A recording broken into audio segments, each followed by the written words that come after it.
Hello, everyone. Only 3 weeks to go, Sam. The clock is ticking. It's time to start locking in your first drafts. And that's what this video is all about. Welcome back to the FPL Family YouTube channel. If this is the first time you're here, first time you're with us, maybe this is our 9th season. We've been here ages, guys. Where you been? Where you been? We've been here 9 years. But if it's your first time tuning into FPL Family, welcome, like, subscribe, all that sort of good stuff. But for those of you that have been with us for a while, you'll know that we get stuck into each other's drafts. I wouldn't say savagely. That's probably the wrong word. I mean, you probably will be savage. I wouldn't say savagely, but there are a couple of questionable picks in your draft a bit later on that I do need to discuss with you. There's a couple in there that I'm a bit like, what are you thinking? I mean, I've got some issues with yours as well, if you want to go there. Well, I'm fine with that because we're at the point of the season, guys. It's still 3 weeks to go. I want your feedback. Guys. Get in the comments. I don't know if I want to help you. I might tell you the bad picks are good. Well, I'm already one in the world. I don't know if you noticed the graphic, but I'm already I mean, everyone's one in the world right now. So congratulations on your rank.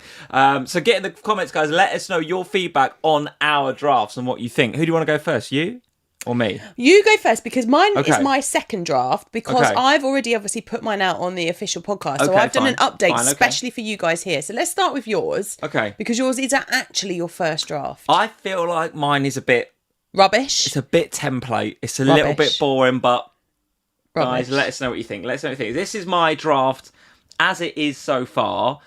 I don't know whether I've got a bit caught up in the DEFCON stuff. The hype. Like at the minute. Is the DEFCON hype real? Well, the FPL community is all about the DEFCON right now. We're all talking about the defensive contributions. And if you don't know what we're talking about when it comes to defensive contributions, big changes in the game. Go back and have a look at the video. Last video we did on the channel maybe a week or so ago where we talk about that. We talk about the extra chips you're going to get this year. We talk about the extra transfers you're going to get around the African Cup of Nations in the new year. So lots of changes in FPL this year. Go back and watch that video. But now that you've watched that video, DEFCON, defensive contributions, absolutely a thing. And they are changing the mindset of the FPL manager.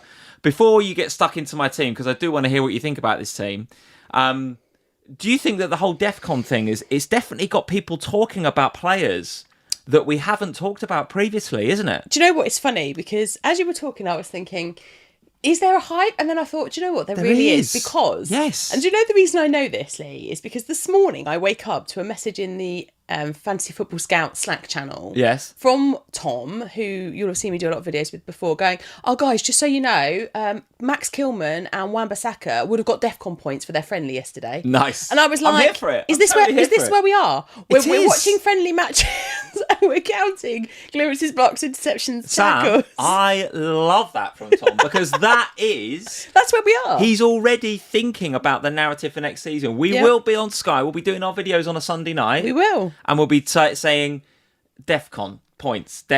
How many clearances, blocks, interceptions and tackles? How was he on the C-bit rating? That's going to be a thing.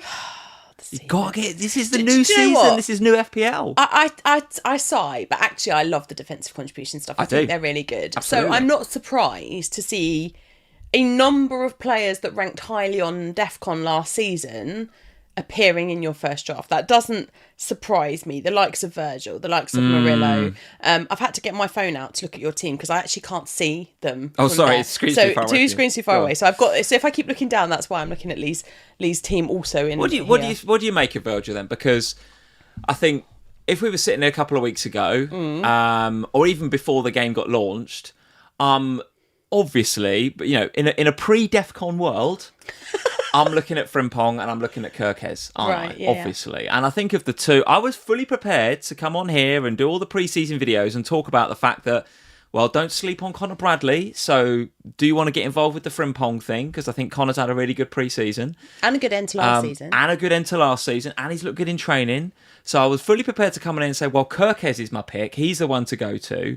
Robbo is there. Tsimikas is there. But I think Kirkes is kind of the one to go. But with DEFCON now as a thing, in a post-DEFCON world, I'm like, well... The thing is, it's not like Kirkes did badly for DEFCON last season. Absolutely true. So, yes. But I mean, you'll see with my second draft when we get to it in a minute, I've had some slight changes of thought about the Liverpool defence, which we'll get to later. But I completely understand the Virgil pick because did so well for defensive contributions last year. The good thing about him is that there is absolutely no risk of rotation with Virgil. So with Kerkez and with Frimpong, there are other players there, and we might see around the Champions League matches or around the League Cup or the FA Cup that we see some rotation around that Liverpool team, because now what Liverpool are building this summer is a proper squad. Like, I'm not saying you didn't have a squad before. Very exciting summer. But you are... Very exciting summer. But you're building a proper squad now. So now there's real depth in every... But I'm not being... squad before. But Lee, I'm not being funny. Last season, like, it was only really at the end of last season that Conor Bradley really became an option other than Andy Robertson. And the same on the other side. Like, really, it's been Trent with the occasional cameo from Simicast. Like, you've got the left and the right back somewhere around there. Do you know what? Oh, the other way around. But you know what? I have got the wrong way around. But you know what? The point still stands, right? The point is that you haven't really had that excellent player that can kind of come in. Whereas on the other side... Champions, but yeah, okay. It was so difficult. Whereas now, with the Frimpong position, you have got a viable alternative in Conor Bradley. So you might see some rotation there, whereas with Virgil just won't have that. And I think the boys on the Above Average podcast, if you're not listening to them, go listen to them. They're absolutely essential listen for me every single week. Baker in particular did a really good piece about Virgil van Dijk and his clearances. When it comes to the CBIT rating, this thing we're going to talk about a lot this season. We're going to talk about clearances, blocks, interceptions and tackles. The things that get defenders and midfielders, we shouldn't forget that, and ball recoveries as well for midfielders. It takes on another dimension, right? But for defenders, CBIT, clearances, blocks, interceptions, tackles, that is going to be part of the FPL lexicon. But it's the C that Baker was saying on Above Average. It's the C, it's the clearances that makes the difference. The blocks, the interceptions and the tackles, you get 2 or 3, maybe 4 or 5 of those a game. But the clearances make up the bulk of the CBIT rating. And when it comes to clearances, Virgil is standout from the teams towards the top of the league. Right. When you're talking about teams like the Man Cities and the Arsenals and that, they don't do a lot of clearances. Why? Because teams are not attacking them as much. They keep the ball better and they play out from the back. Teams that like to play out from the back are not hoofing it. There's no hoof factor there. That's not Metro, by the way. Ex-hoof can't be a thing for next season. But there's no hoof in it. It's playing out from the back. It's pure. It's purest kind of pep football, right? It's pep ball. So the teams that like to play out from the back, they're not getting the defenders, the centre-halves are not getting their C value up in C-bet, and therefore they're not going to get the C-bet. Where Virgil is different is that if teams attack us down the flanks, and, you know, Trent got targeted a few times last season. You know, Robbo's legs got targeted a little bit. Those crosses coming in, he heads it away. That's a clearance. So I'm assuming that this is why also you've got Murillo next to Virgil then, because, again, centre-back... he's a beast. Yeah, you've got that. They've got that ability to pick up massive points from defensive contributions. And we saw from Murillo last season. When you look at the table for what it actually finished like versus the adjusted points for what it could have finished like had defensive contributions came in, Murillo is one of the players that, like Tarkowski, is a standout for gaining the most. Yes. So do you have any concerns about the Nottingham Forest defence generally, though, going into this season? Because I don't know how I feel about Forest for this season. I must be honest. Well, I hear you. I feel like they've lost Elanga to Newcastle. Yeah. It feels like, based on some of the reports we've seen, that Morgan Gibbs-White is going to stay. Well, they've doubled down, haven't they? Now, They've got him so to they've now sign a new signed him. contract. He's now signed a contract, presumably with a clearer probably release clause. Yeah, probably a massive one. But defensively, they haven't lost anybody, I don't think. Right? They're still looking reasonably strong defensively. Yeah, I don't particularly love their fixtures to start the season. I don't. Yeah. Brentford home game week 1. I think that's swaying a lot of people, isn't it? Yeah. I don't particularly.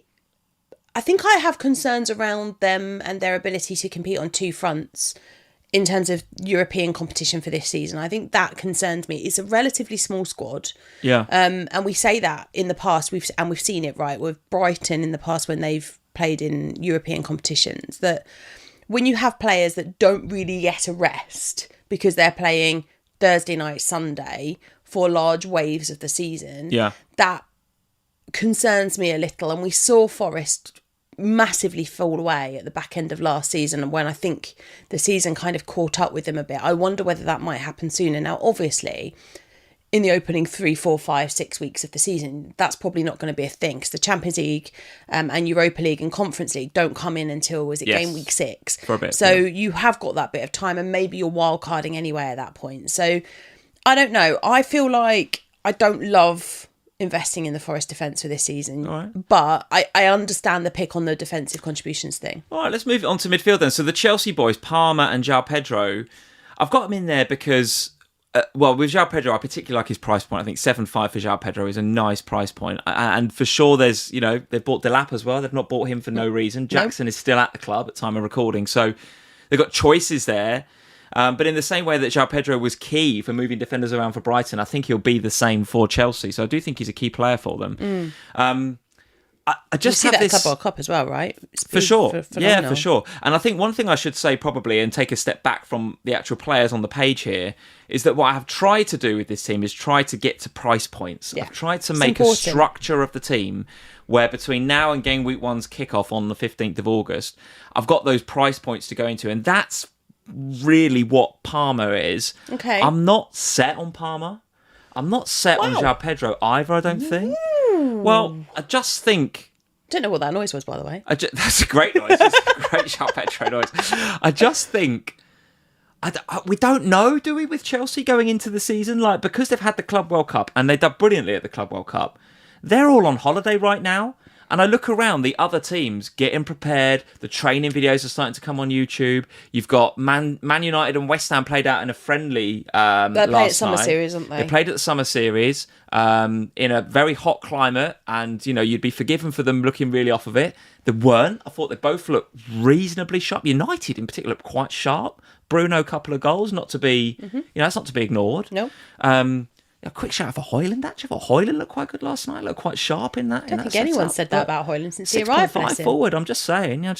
Anyway, that feels like a trap. Because of all of that, I'm looking at Chelsea. They're all on the beach. Yeah, but I'm not being funny, Lee. Like they're not going to be ready for game week 1, are they? They will. Do you think? They've done pre-season. Like I know that they're in holiday mode at the moment, but their fitness level is so far above where everyone else is. But it won't be because they've had 3 weeks on the beach. See, I disagree. I think they'll go into the season in really good form. I think they will. I think they will bring the form from the Club World Cup there. So I think they're due back. I don't know. I think they're due back. Is it in about a week's time? Yeah, so they'll be back into training, and then they go straight back into like full pre-season. It'll be like everyone else is still building up. They'll go back in fully. My concern for Chelsea actually isn't the start of the season. My concern for Chelsea is later on. Is like the second half of the season, because you're probably right. I don't think they've had enough rest. I think what they've done is they've continued on. So what's going to happen, I suspect, is like what we saw with players, and we have seen it in the past with players who've gone long in European competitions, is then that they have to readjust their mindset and then get back into it. And they're often given a bit of time to ease back in at the beginning of the season. Now, Chelsea don't have that because it's not an international competition, as in it's not like you've lost a couple of players and you can just play around them with the rest of your squad. This is the whole team, right? So they will have worked on a strategy that is, if we go this far in the competition, we're at full match fitness by the time the final ends. All they've got to do is hold that match fitness then for 3 weeks, and then they're back into it to the start of the season again. So actually, it's interesting that you say that they're not locked, because I looked at your draft and the thing I was most jealous about was the Palmer pick. It's Palmer. Yeah, not locked for me, I have to say. I think that price point is locked. Yeah. But I'm kind of probably going to move it. I want to keep an eye on Saka, obviously. I think Arsenal making the Gyökeres signing is big. I don't love their fixtures either, though. Apart from game week 2, that game against Leeds, it's lovely. The rest of their fixtures look a bit correct. iffy. And I think my Arsenal picks, and therefore the Saka versus Palmer, is largely going to be dependent on whether I bench boost or not in game week 1. And have you made a decision on that? Based on this squad, it does not feel like a bench boost game week 1 squad. Well, again, it feels like it's nearly a bench boost squad. Well, it's nearly there, because I think Konsa's, if I look at the bench, Konsa will play. I think Lefebvre will play. Moreno is my 4.0 right now. Depends if he gets a move, doesn't it? If he gets a loan move, I think 4.0 and a regular starter. I don't know if he's a regular starter at Villa, right? But if he gets a move, potentially. Salah and Wirtz, we'll discuss those maybe in a minute. But outside of that, in my front line, Beto and Watkins. What do you think of Ollie Watkins as a pick?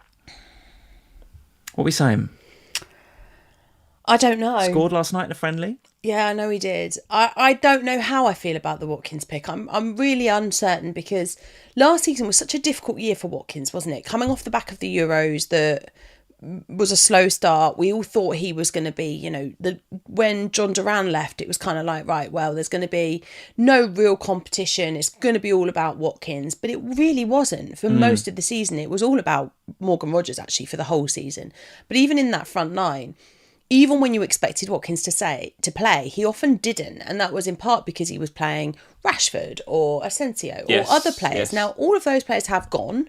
They've ended their loan spells at Villa. So you would expect Watkins to go back to being number one. But I can't help but kind of wonder what's going on there, because he spent a lot of this summer being linked with moves away from the club. Like, there was a big wave of conversation around maybe him going to Arsenal. Now, clearly that's not going to happen with Gyökeres, but there was a whole conversation around that.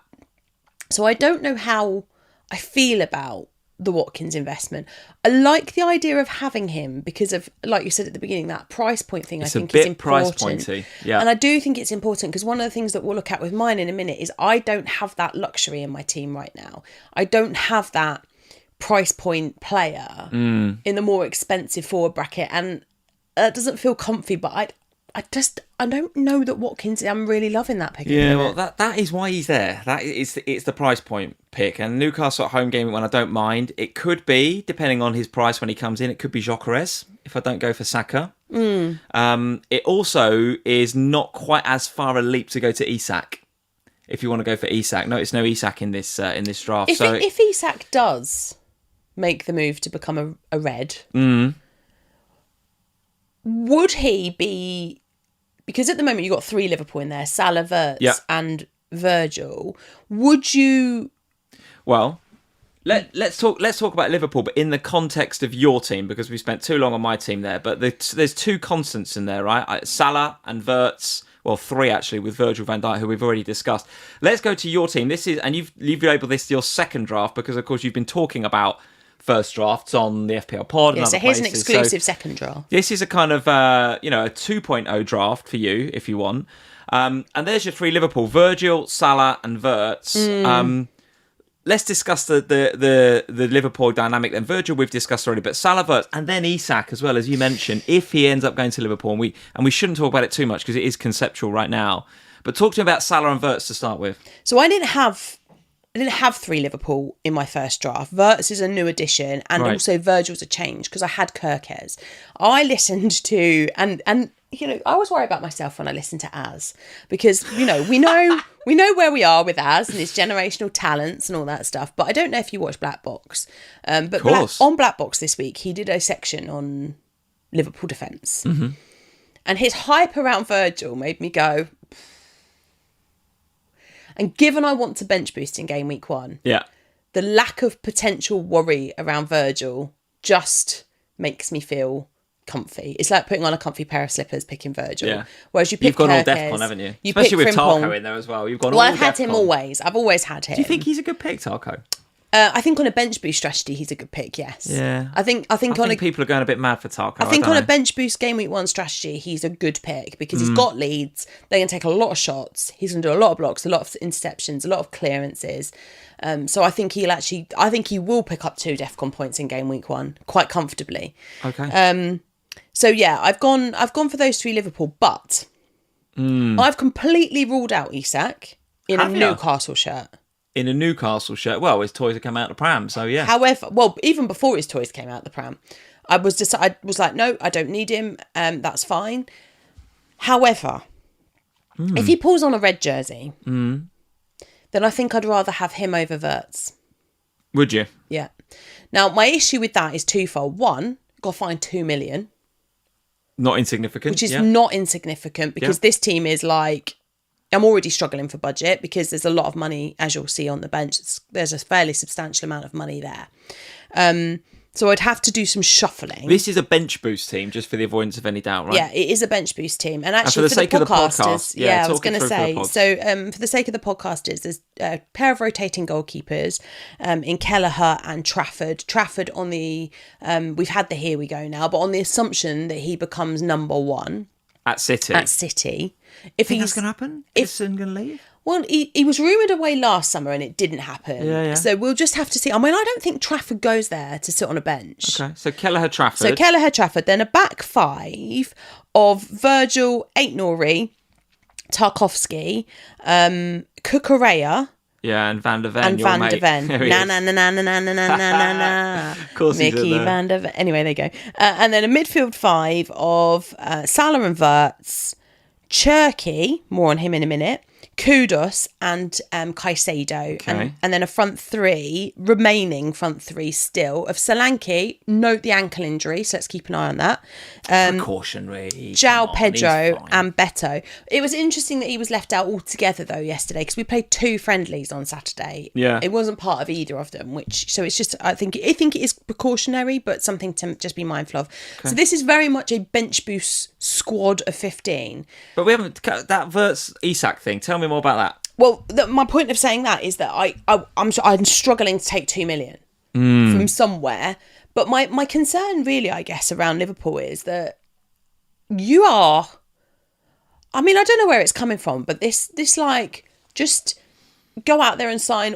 I mean, it's phenomenal, the signings that you've made. Video if you want us to talk to you about your financial planning for the last 3 or 4 years. We don't want to talk about that. And we don't really want to talk about Liverpool too much more because we have talked about them a lot already. It's okay to be jealous, no problem. Excuse me, have you seen the winner's badge on our sleeve? Oh, God, please. Here we go. Here we go. Where was I going? Yeah, so Frimpong, Kirkhead, Wirtz. Like you're... So if Isak's a Liverpool player, you want him in your team. You just haven't got 2 million. I just don't know how I'm finding the 2 million. So there'll have to be some sacrifices and some compromises. I mean, I guess the compromise is that Wirtz would become a 6.5 and that would give me... I've been watching some of him in some of the pre-season stuff and in the friendlies and stuff. We're going to have some fun with this fella. Yeah, I like him a lot. We are going to have some fun with this fella. I think at 10.5, I think Isak is a good pick, Liverpool or Newcastle, by the way. He's a great pick and he's one of the best players in the game. So 10.5, fine, right? At Liverpool, we won't have the pens and all the rest of it if he goes there. But Wirtz at 8.5, we're going to have some fun with this fella. I noticed actually that he's still wearing the number 58 shirt for Liverpool in training and in some of the matches. My suspicion is that if Diaz leaves, he might get the 7. Okay. I think. Well, Diaz and Darwin both left out of your last matchday squad in pre-season, suggesting moves away. And both have got quite big numbers, 7 and 9. Yeah, and I get the feeling Wirtz is going to have one of them probably. And then Isak the other, because he's not I can't see him having 58 unless someone's going to tell me that 58 is a Wirtz number, right? But I don't think. I don't think so. So yeah, there's a few things that remain the same here, but Wirtz was one. In order to find the money to get to Wirtz, I've taken Brennan Johnson to Kudus. I'm still very much here and there on which Spurs midfielder I fancy going in. Notice in the pre-season friendly yesterday or the day before, we put Kudus right and he accommodated Brennan by putting Brennan left. Brennan should not be underestimated how valued Brennan always is by the managers at Spurs. Like, he's a really good player and I know that he gets a lot coming off the left? Has he played that before? Yes, he has. So he plays right and left, but predominantly he's been on the right because, of course, most of the time, Son's on the left. Now, Son is increasingly being linked with a move away from the club. We've had an offer from LAFC for him. Going to happen, isn't it? So he will go. But as I've said before on our videos, he is contractually obliged to play with us on the 4th of August in our friendly out in South Korea. So that's really important that obviously he stays, otherwise we lose a lot of financial money from that. So he will stay for that. I suspect he will then go. Now, then the question is, how does the rest of the front line set up? Now, Kulusevski's not going to be ready for pre-season, so that's one less player to be concerned with. James Maddison is now back in full training but hasn't been part of pre-season yet. So obviously he'll probably play in the 10 to start the season. Okay. So I suspect then we'll have Brennan, Kudus and Solanke as our front three. Kudus is a nice pick. I can see him in a lot of teams, no doubt about it. Finish us off by talking about Cherky though. This is the one. Talk about risk. You've got Kudus at a new club, Wirtz new to the league, Nouri at a new club, João Pedro at a new club, Cherky new to... There's too much risk in this team, Sam. Too many unknowns in this team for a bench boost. Take your safety blanket off, Lee. Too many. It's just engage a with the fun. High-risk team here. Look at this. You don't win FPL by just playing it safe. My aim is to go chip, be winning it by game week 3. Chip, win by 3. Cherky then. Chip away at Cherky. God, what's going on with him? Cherky. I wanted a Man City forward player. I Fine. wanted an attacking Man City player. What even price is he? I haven't even looked at He's uber cheap. That's the point. Like 6.5. Well, there's got to be a reason for that. They've massively underpriced him. Have they? Well, potentially. Right. I think so. I mean, I think there's two ways to look at this. Like, I actually think he genuinely could be the Morgan Rogers of this season. Please. Just Really? saying. Going early. What if he's the Cole Palmer of the year before? What if he's the Morgan Rogers of last year? Like, I'm not sure. Not saying he's not, but I don't know enough about him. You know more about him than I do, obviously. I just think so much so you vice captained him in your draft it, by the way, I've noticed. I just haven't moved the band. Although, to be fair, in my actual team I've set up, I've got the captaincy on Beto. And the Salah doesn't show up in game week 1 for whatever reason. Cherky for the win. Can you imagine if Salah doesn't show up in game week 1 when we're all at Fest watching him? That would be a disaster. Yeah, look, so I had Marmoush in that position in my original draft. He's the one, yeah. I've called on the Marmoush pick massively since I picked him. Okay. I just have some major concerns around the... Too expensive, or? No, I have concerns about minutes. Oh, around because of the players that they've signed and the way that they've built the squad now. I have concerns about how many minutes he'll get, what position he's going to play on the pitch, the rotation that we probably are going to see in those positions. And at 8.5, that's a lot for a rotation risk. Whereas at 6.5, Cherky is obviously significantly cheaper.